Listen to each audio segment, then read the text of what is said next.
músico, produtor cultural, jornalista e agora escritor. No Ideias da Aldeia de hoje, a conversa é com Alex Antunes, uma referência quando o assunto é cultura pop no Brasil. Olá, Alex, é um prazer recebê-lo aqui no Ideias da Aldeia. Prazer estar aqui. Alex Antunes nasceu em São Paulo. É jornalista, produtor musical, escritor e compositor. Durante a efervescência do rock nacional nos anos 80, trabalha na revista Bis de conteúdo musical. Na mesma época, monta uma banda com o curioso nome de Akira S e as Garotas que Erraram, que tocou em casas renomadas da cena underground paulista, como as lendárias Madame Satã e Rose Bombom. Há 10 anos, toma ayahuasca em São Paulo e daí começa a sua aproximação com a Amazônia. Em 2001, lança o livro A Estratégia de Lilith, segundo ele, uma busca pessoal para entender melhor o universo feminino. Atualmente, escreve sobre música e cinema na revista Rolling Stones. Alex, eu vou começar com uma pergunta bem objetiva. Como foi o seu primeiro contato com o Acre? Quer dizer, você chegou no Acre ou foi o Acre que chegou até você? Há um ano atrás, eu fui convidado para cobrir um festival de música em Belém, o Se Rasgam no Rock, há 1 ano e meio atrás, e assisti o Los Porongas lá. E aí eu fui convidado, no começo do ano passado, no começo de 2007, a montar uma série de shows no CCBB de São Paulo. E eu imaginei... Que é o projeto Supernovas, não é isso? Supernovas, levar bandas do país e tal, acompanhadas de músicos de bandas que foram importantes pro rock. E aí chegamos naquela configuração, né? O Los Porongas com o Dado Villa-Lobos, Madame Satã de Belém com o Pepeu, dos Novos Baianos, o Vanguard com o João Ricardo, do Secos, uma coisa bacana. E aí eu fiz amizade com eles, eu os recebi em São Paulo, eles estavam indo exatamente para começar o período deles lá, né? E aí fiz amizade. E aí na Semana do Rock, precisavam aqui de uma indicação... Semana do Rock aconteceu aqui... No ano passado. No ano passado. De uma indicação de alguém que tivesse ligação com música e também fosse escritor para participar do Sempre um Papo, na Semana do Rock. Aí eu fui convidado, vim, gostei muito, voltei para o Varadouro e agora eu estou voltando a 3ª vez para uma visita ali à aldeia do Ziaunauá e tal, mas a gente já fala desse assunto. Bom, Alex, você tem uma relação muito forte com a música, você praticamente respira música e eu queria saber de onde vem essa relação. Conta um pouco dessa sua trajetória no cenário musical brasileiro. Eu estudei jornalismo e cinema na USP, na Universidade de São Paulo. Não me formei em nenhum dos 2 cursos, larguei no meio. Fiz muito movimento estudantil e tal, na época, de 78 até 80 e poucos, ainda fazia sentido, né? O movimento estudantil era importante. E ali eu decidi iniciar a carreira de jornalista, mas eu já sempre fui muito ligado à música, né? E aí em 85, quando surgiu a revista Bis, eu já estava escrevendo para alguns fanzines de São Paulo e procurei a revista. Quando eu soube do projeto, fui atrás e me tornei um dos primeiros jornalistas da revista. E em 87, 88 eu me tornei editor, né? E de lá para cá eu venho me alternando, escrevendo sobre música, produzindo música, né? E outras coisas. Gosto muito de cinema, agora meu livro vai ser filmado, estou voltando um pouco para essa área na qual eu fundei a revista Sete, né? Enfim, sempre na área cultural. Falando em revista Bis, é interessante você tocar nesse assunto, porque você realmente escreveu para a revista Bis, uma revista especializada em música, foi muito forte nos anos 80, mas você também teve uma banda, né? A banda Akira S e as Garotas que Erraram. As Garotas que Erraram. É uma banda que chegou a ter um destaque na cena underground paulista e tal. E aí eu queria saber quem nasceu primeiro, o jornalista ou o músico? Cara, foi mais ou menos ao mesmo tempo. O músico um pouquinho antes. E aí, claro, a gente sempre chega naquela situação que as pessoas... O Luiz Antônio Giron, famoso crítico na década de 80, me perguntou. Quando saiu o nosso álbum, ele me confrontou e falou: então você é a demonstração de que todo crítico é um músico frustrado, né? E eu respondi para ele, eu falei: não, Giron, eu só sou frustrado como crítico, porque como músico é o que eu faço o que eu quero, ninguém me dá ordens. Então você discorda dessa tese de que todo crítico é um músico frustrado? Na época eu ainda era obrigado a escrever uma outra coisa que não me agradava muito. Mas o meu trabalho como músico sempre foi muito experimental, né? Então como ele nunca teve um viés comercial, nunca se colocou muito essa questão, enfim, né, está usando uma coisa para fazer lobby para outra e tal. Né? Até colocaram, mas como sempre foi uma banda muito experimental, para mim essa questão nunca fez sentido. A gente teve um hit de verdade, que foi Atropelamento e Fuga, mas não na nossa gravação, na gravação do Escova e a Máfia. É verdade. Que a nossa versão era esquisitíssima, tinha 7 minutos e tal. E o Escova falou: eu vou mostrar para vocês como é que se faz um arranjo de verdade para essa música. A música é boa, mas vocês são uns arranjadores muito esquisitos, né? Tem vários andamentos, uma passagem toda instrumental e tal. Aí ele consertou, né? Pegou os bons elementos da música, a letra, e montou um arranjo bem pop, né? E aí foi sucesso, tocou na Xuxa, imagina, tudo uma loucura. E falando no projeto do Akira, quem é o Akira e quem são as garotas que erraram? Eu tinha uma banda chamada Número 2, com um colega jornalista que era o Minhoca, o saudoso Celso Pucci, né? E o Minhoca tem um problema, ele era um cara que já tinha tocado, ele tocava com o Kid Vinil e o Verminose, tinha sido guitarrista fundador dos Voluntários da Pátria, enfim, era o nosso cara e o resto da banda era todo iniciante. Era eu, a Ana Ruth, que é filha da Ruth Escobar, e a Marinella, que era uma baterista de Brasília que estava morando na época em São Paulo. Agora a Mari mora em Londres. E aí o Minhoca ensaiava com a gente, ele dizia que a gente só ia estar bem quando a gente já estivesse odiando nossas músicas, que a gente tinha que ensaiar todo dia e tal. Só que no dia do show ele sempre tomava um porre e tocava horrivelmente. Eu lembro uma ocasião, num desses ensaios, a gente estava na casa, a gente ensaiava numa garagem na casa da Ruth Escobar. E vieram dizer que a gente tinha que parar porque o Tancredo Neves estava em reunião. Ficou sabendo essa história. Pediu para tocar mais baixinho lá, porque o Tancredo não, mandaram a gente parar porque o Tancredo estava lá. E aí eu fiquei meio bravo com o Minhoca, nunca deixei de ser amigo dele, mas eu falei, pô, o Minhoca é um cara muito difícil de ter uma banda junto com ele. E aí convidei as meninas para a gente montar uma banda só nós. E elas no primeiro momento aceitaram, mas depois a gente fez um último show que estava agendado, que ele bebeu um pouco menos, tocou um pouquinho melhor, e elas resolveram dar uma segunda chance. Eu falei, não, eu saio e digo mais, minha próxima banda vai se chamar As Garotas que Erraram. Aí eu encontrei o Akira, que era uma figura, um baixista, muito influenciado por funk, de James Brown e tal, por um lado, e por outro ele estava estudando música erudita de vanguarda, eletroacústica, contemporânea e tal. E ele fazia edições, ele captava ruídos em ondas curtas e fazia edições. Era a época de cortar as fitas ainda e tal, né? A gente fazia edição na mão, né? Como se fazia na época. E aí eu falei, Akira, vamos fazer uma banda que é assim, a gente usa esses ruídos como ruídos de fundo, bota uma cozinha bem funk e textos declamados por cima, uma coisa meio experimental assim. E aí a gente fez um ensaio ali ou dois, começamos a compor, deu muito certo. E eu propus, né, esse nome, que a banda se chamasse As Garotas que Erraram. Eu falei, pô, mas 2 caras, né, As Garotas que Erraram. Eu falei, não, então eu vou livrar a sua cara. Vai se chamar Akira S e As Garotas que Erraram. Eu fico sendo as garotas. Né? Eu falei, tudo bem, mas por que Akira S, né? Eu falei, mas seu nome não é Sukimoto? Eu falei, Tsukimoto. Mas Akira T é horrível. Então a partir desse momento eu me chamo Akira S. Foi assim. E a banda ainda está nativa, né? Eu li recentemente, inclusive, que a mídia internacional redescobriu a Akira. Em 2005 saíram 2 álbuns. Um álbum na Alemanha e um álbum na Inglaterra, com faixas nossas e de outras bandas do pós-punk brasileiro. E foi um pequeno auê, assim, porque lá fora eles não sabiam que a gente já fazia esse tipo de som na época e tal. Chamou muito a atenção.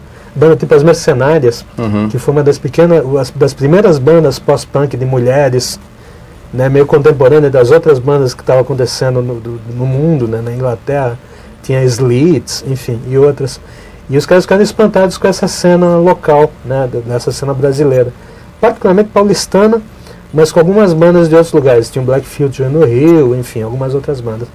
E esse material saiu nesses 2 álbuns, andou tocando lá fora, né. E aí eu e o Akira de farra, o Akira mora em Amsterdã, na Holanda. Ele vem uma vez por ano ao Brasil e a gente se encontra para dar um show, gravar alguma coisa, né? Uma vez fazer por ano, som, né? Uma vez por ano a gente mata as saudades, assim. Esse ano a gente só não fez isso porque eu tô aqui no Acre. Ele tá lá em São Paulo, mas eu tô no Acre. Mas você tá voltando aí, não vai dar tempo? Eu não sei se ele vai... Ele tá com viagem marcada de volta para a Europa no dia 20. Se ele estender mais um pouco, aí vai dar tempo da gente fazer alguma coisa.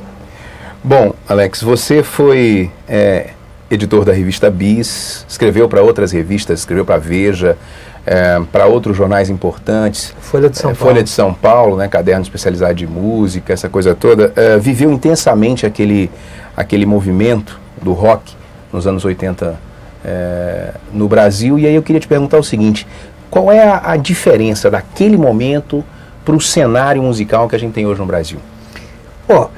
Naquele momento, musicalmente falando, aquele momento é quando o Brasil estava se integrando à cena mundial, né? A gente vinha de um namoro assim, né? Questões, por exemplo, a Tropicália colocava uma questão fantástica, antropofágica até, né? De como digerir a influência gringa e tal.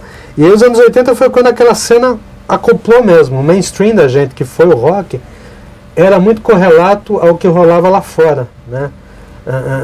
Não vou nem dizer imitação, mas sei lá, por exemplo, uma banda que nem Legião Urbana, obviamente tinha influências de Smiths, tinha influência de U2 nos arranjos e tal. Isso não durou muito tempo, né? Mas foi quando o Brasil encaixou no contexto internacional, né?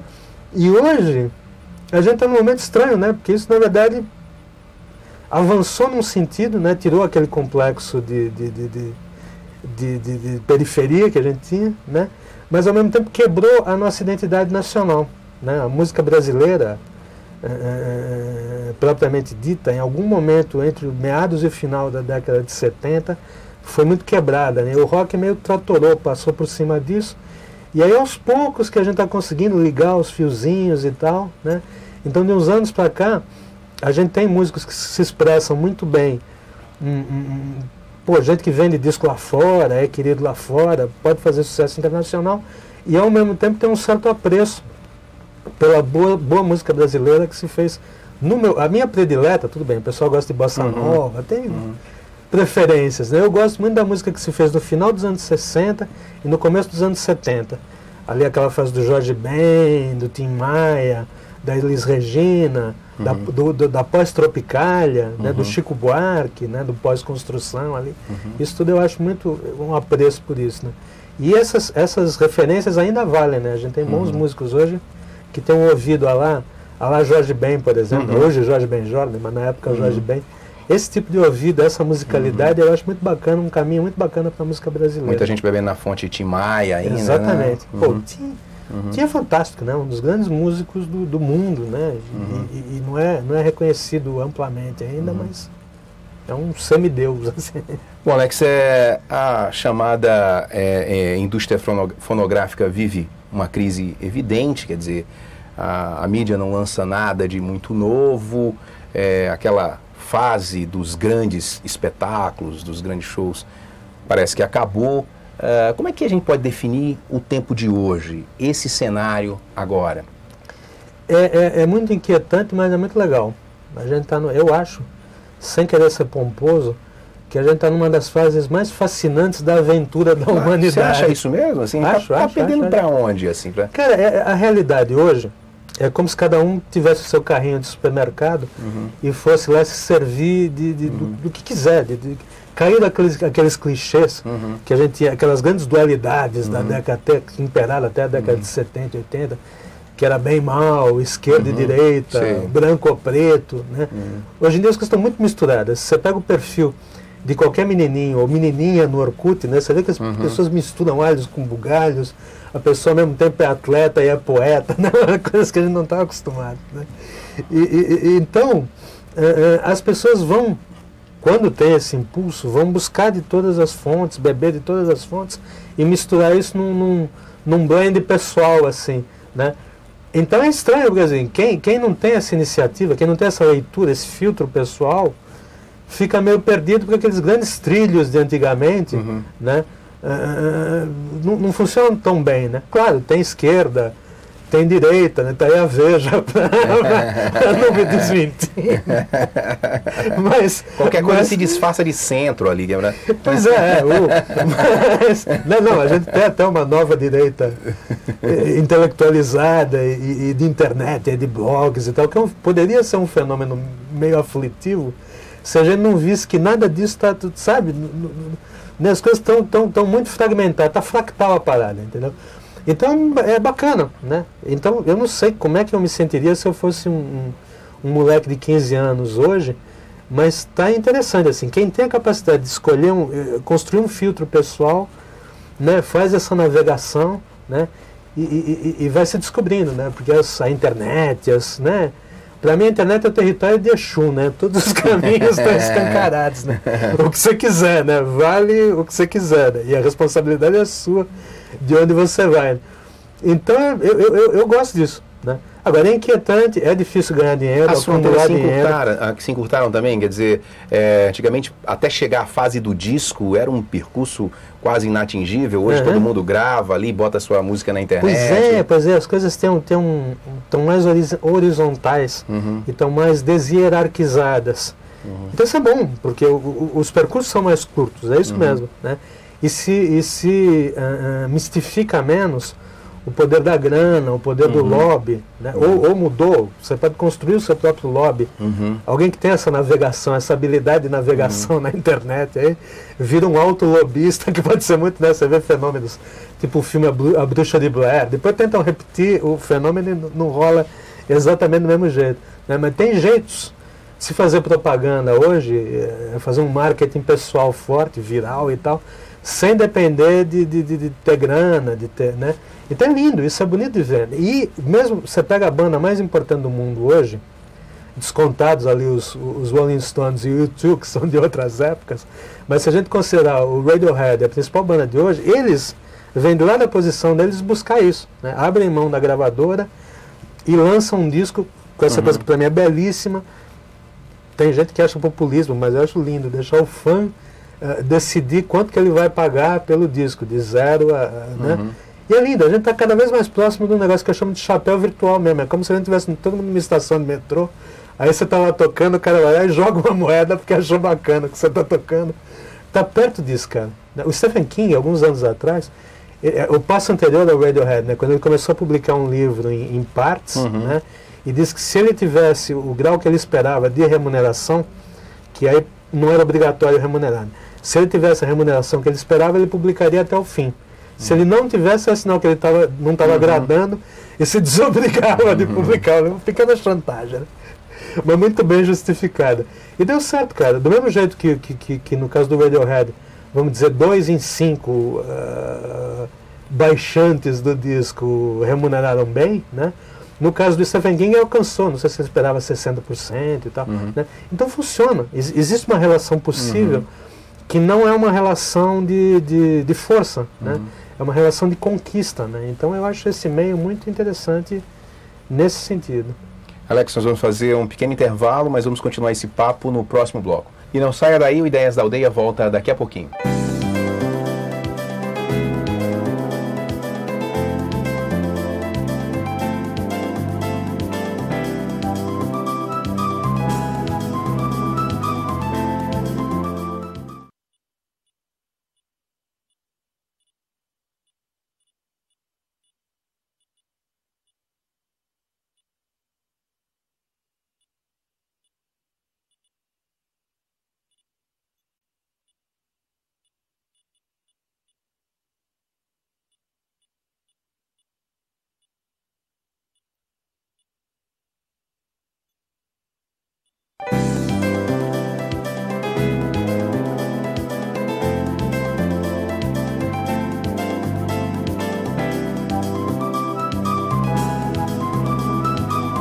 O Ideias da Aldeia está de volta e hoje eu estou conversando com o jornalista Alex Antunes, essa conversa que acontece aqui nos estúdios da Aldeia FM.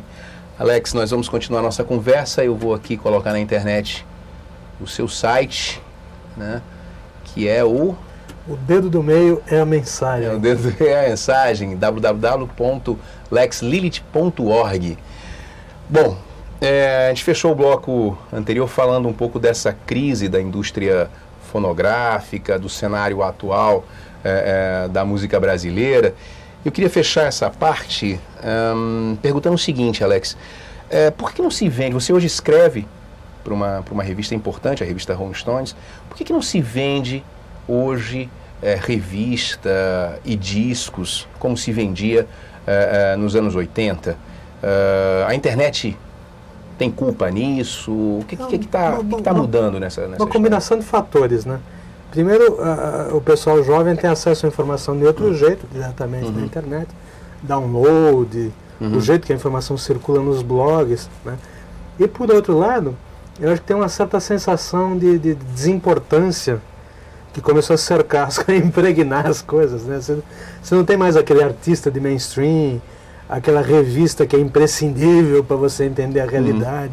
Eu estou feliz de escrever na Rolling Stone, que é uma revista, nesse período da Rolling Stone Brasil, né, no último ano, ano e pouco, está indo super bem. Pois é, saiu com a tiragem ousada de 100 mil exemplares. Pois é, e você me dizia vendendo bem. Está vendendo bem. Uma faixa um pouco abaixo disso, mas eu posso dizer, sem dizer os números exatos, que ela vende 10 vezes o que a revista Bis estava vendendo quando acabou alguns meses atrás. Então, podemos dizer que ela está bem. Né? Agora, Alex, falando um pouquinho de movimento independente, você é um cara que acompanha isso, tem um projeto interessante de incentivo aos novos talentos, que é o Supernovas. Como é que você avalia essa chamada cena do independente? Quais são as novidades que estão aí pra mim, rolando? Tem dois aspectos. Primeiro, obviamente, a indústria fonográfica hoje é uma fachada que está a 2 segundos de vir abaixo, de cair, né? Tal como nós a conhecemos, né? Outro dia, conversando com o Lobão, eu falei, o Lobão foi muito criticado, porque ele voltou a assinar com uma gravadora grande e tal, né? Depois de ter feito... Saiu atirando nesse universo anos de guerrilha com a revista, com os discos distribuídos em banca e tal. Eu falei, Lobão, você tem que dizer o seguinte, que você é um cara ecologicamente correto, porque você está tentando descobrir o que fazer com o que sobrou da indústria fonográfica. Aí, então, hoje tudo é independente, né?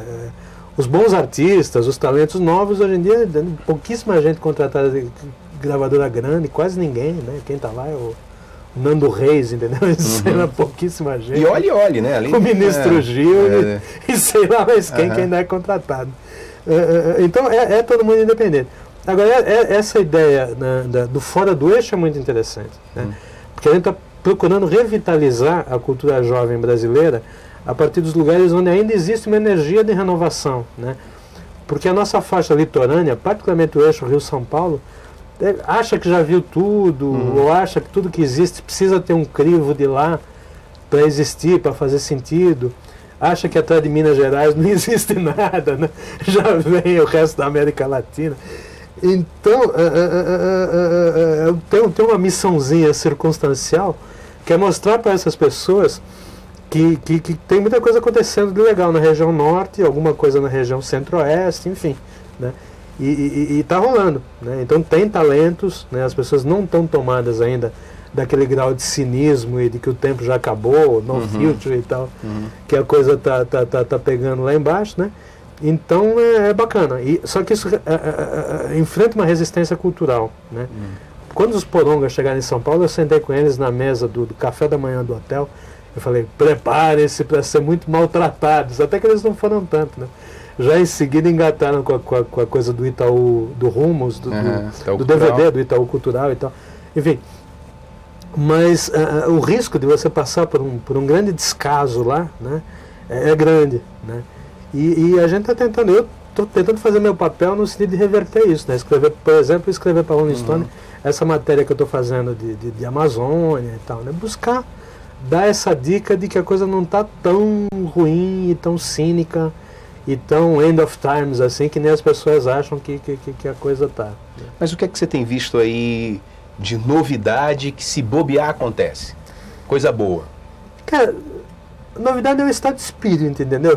Se você acha que você está fazendo um negócio do cacete, e você tem uma certa habilidade técnica para fazer, de repente você entra num estado que você faz, entendeu? Para mim, qual é a grande novidade? Por exemplo, Macaco Bong, né? O que é? São os caras fazendo uma música instrumental cujas raízes, cujas referências estão a partir dos anos 70 para cá, né? Não é um negócio propriamente inovador, assim, naquele sentido de ter que ter eletrônica, né? Mas tem uma energia, uma vivacidade, né? Então isso, né? Bons músicos, né? Ótimos músicos e com uma pegada, e é bonito de ver, é energético e tal, né? Porque aquela ideia da novidade, do choque do futuro, isso não cola muito mais, né? O punk, de certa forma, ele pontuou uma história dali para frente. É difícil ser um pouquinho a música eletrônica em estado puro ainda reinventou alguma coisa. Agora o que a gente está aprendendo é a cozinhar com ingredientes já conhecidos, né? Faz tempo que eu não vejo uma novidade, uma transgressão realmente né? Então é meio cozinhar com ingredientes conhecidos e fazer o negócio funcionar, porque o fato é que as pessoas continuam se alimentando de música, né? Nunca se ouviu tanta música. Se você vê a quantidade de fone de ouvido nas ruas do mundo e do Brasil, né? As pessoas estão ouvindo, alguma coisa elas estão ouvindo, né? Então, por um lado, a indústria fonográfica não vende, mas por outro lado, as pessoas estão ouvindo música, alguma música, né?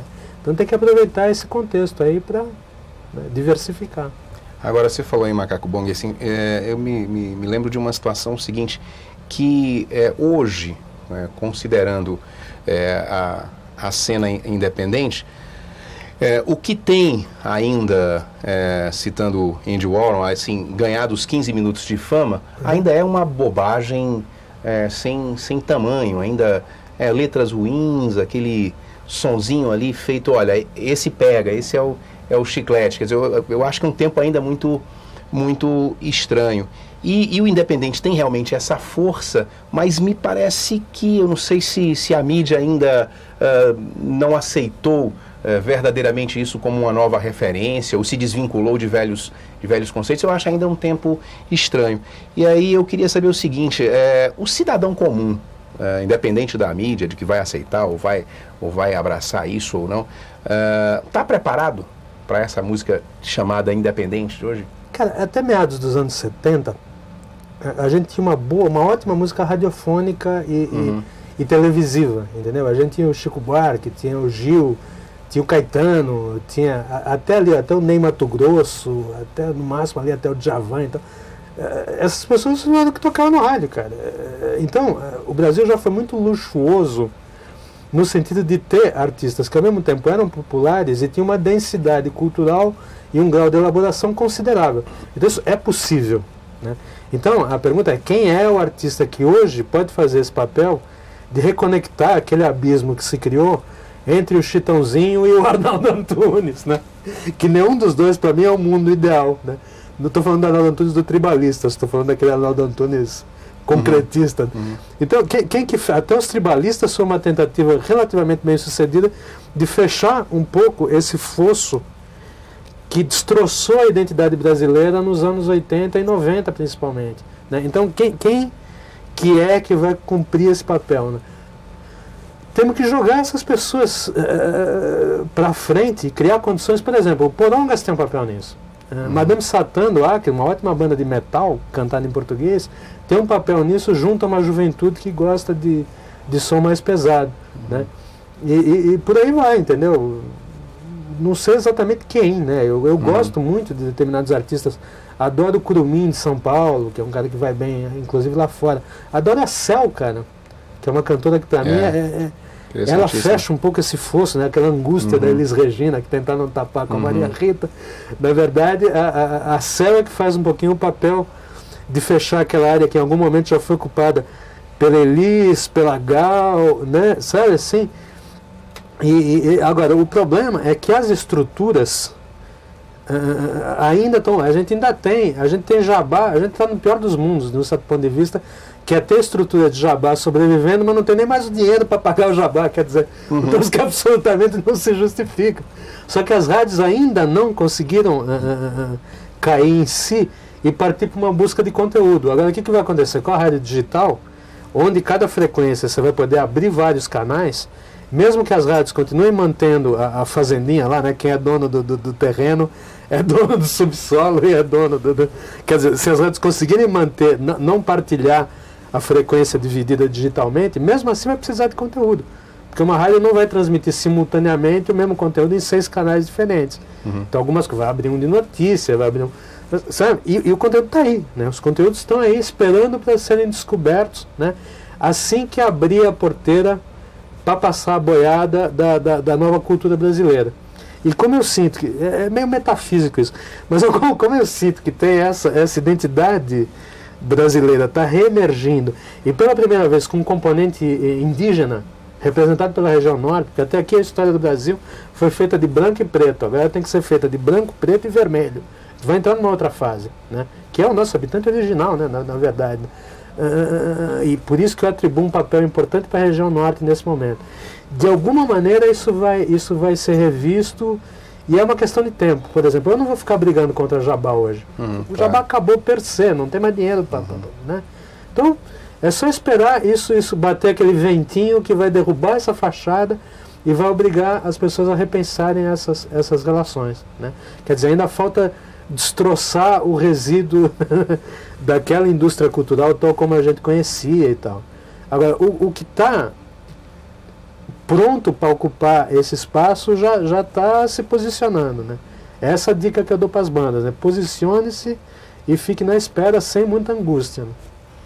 Bom, mudando um pouco o foco da nossa conversa, você escreveu um livro, né? Eu publiquei um livro que é o Estratégia de Lilith.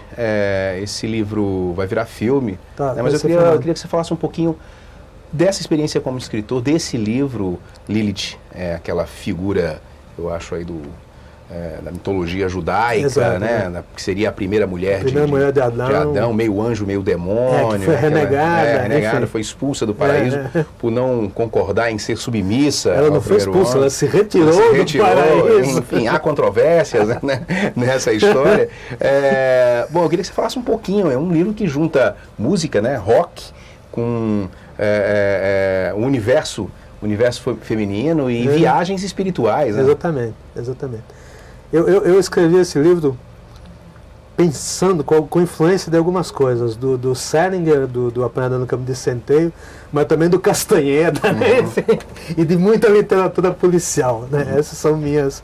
E nas partes de sexo, eu posso dizer que eu tenho uma influência de Jorge Amado. Quando eu li com 10 ou 12 anos, li o Capitães da Areia e fiquei pirado com aquilo. Mas eu queria botar um pouco eu precisava... Na verdade, esse livro para mim foi um exorcismo, porque eu passei por um período muito esquisito, muito complexo pessoalmente, né?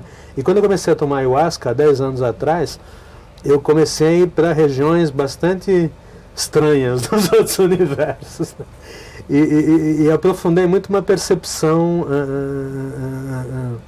espiritual das coisas, mas com um lado denso, um lado carregado, né? Um lado sexual, inclusive. E aí começaram a acontecer coisas na minha vida muito estranhas, e quando eu via, eu contava essas histórias para as pessoas, e as pessoas achavam essas histórias engraçadas, né? Envolvendo prostitutas, envolvendo rituais de transe, envolvendo, né? E aí num determinado momento eu percebi que tinha um livro se escrevendo, que era só eu anotar, né? Porque estavam acontecendo umas coisas tão bizarras na minha vida que eu falei, porra, Deus é um péssimo roteirista, porque ele está forçando a mão, né? Isso que está acontecendo comigo é muito inverossímil. Mas estava acontecendo, né? Eu falei, não, eu vou anotar isso aí para ver o que dá, né?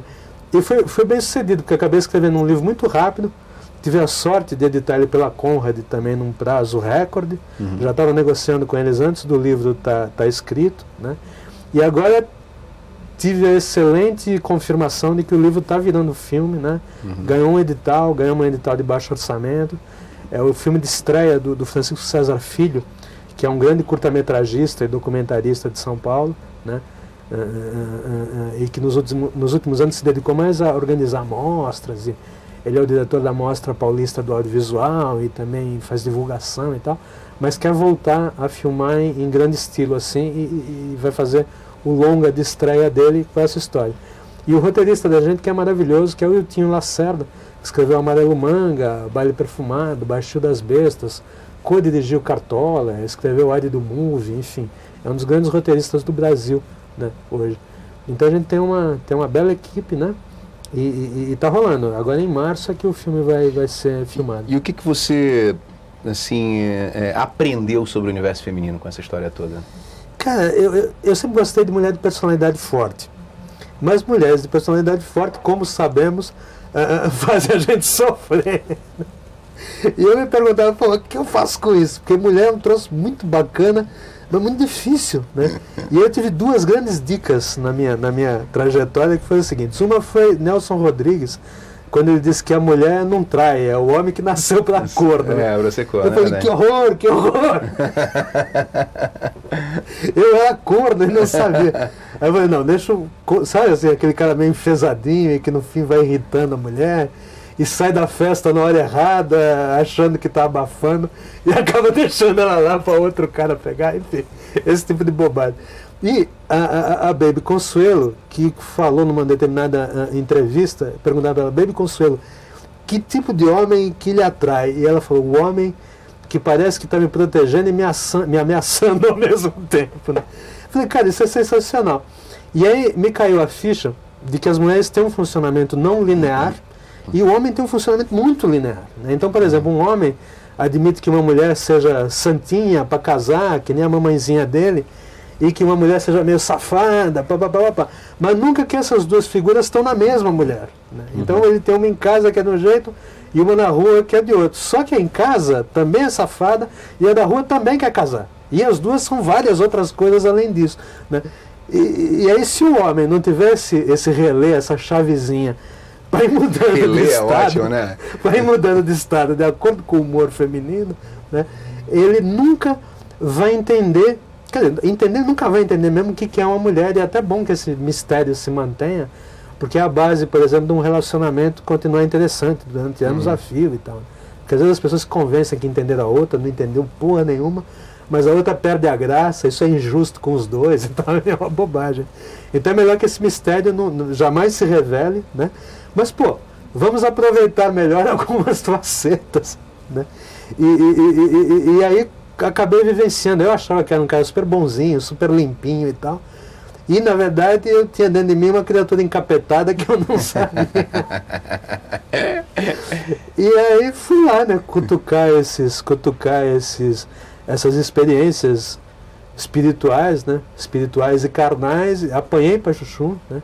Tive uma voz, a Cis, que é a coautora do livro, que sempre me deu os piores conselhos possíveis para ver se eu me arrebentava mesmo. Né?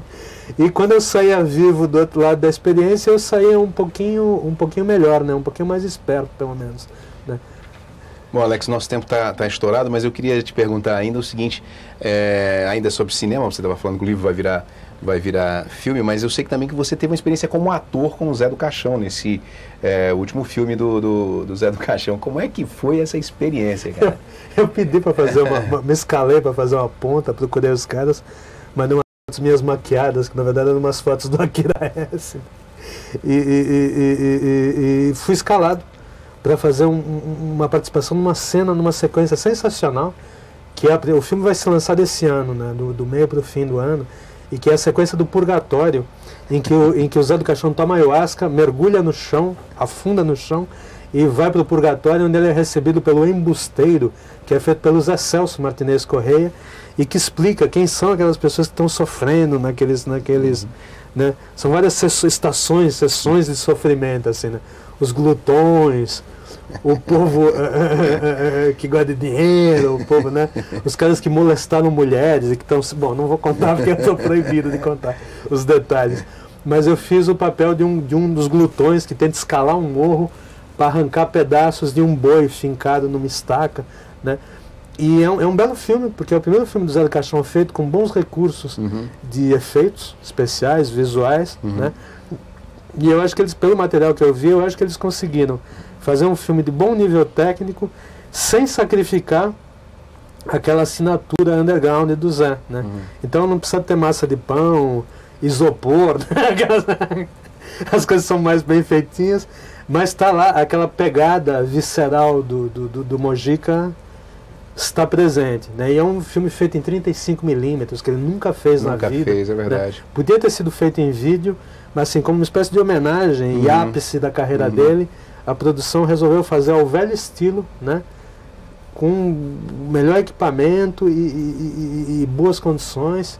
E o velho foi renascendo. Eu vi ele nos primeiros dias de filmagem, ainda tinha aquela coisa, aquele pisar em ovos, né? De não perder a assinatura, mas ao mesmo tempo fazer um filme, por exemplo, ele tem que falar direito no filme, né? O Zé é um cara que nunca se preocupou em tropeçar, porque depois ele dublava tudo. Esse filme foi captação ao vivo, então a coisa é refeita. Zé, capricha. E o Zé ao mesmo tempo interpretando, dirigindo, né? Nos primeiros dias ainda estava assim. E aí lá na frente, alguns dias depois, eu já vi o velho senhor da situação, né? É bonito, porque ele tem 70 e muitos, né? Assim, já senhor da situação, dirigindo, grande cineasta brasileiro, né? Bacana. E vai ser um filmão desse ano, cara.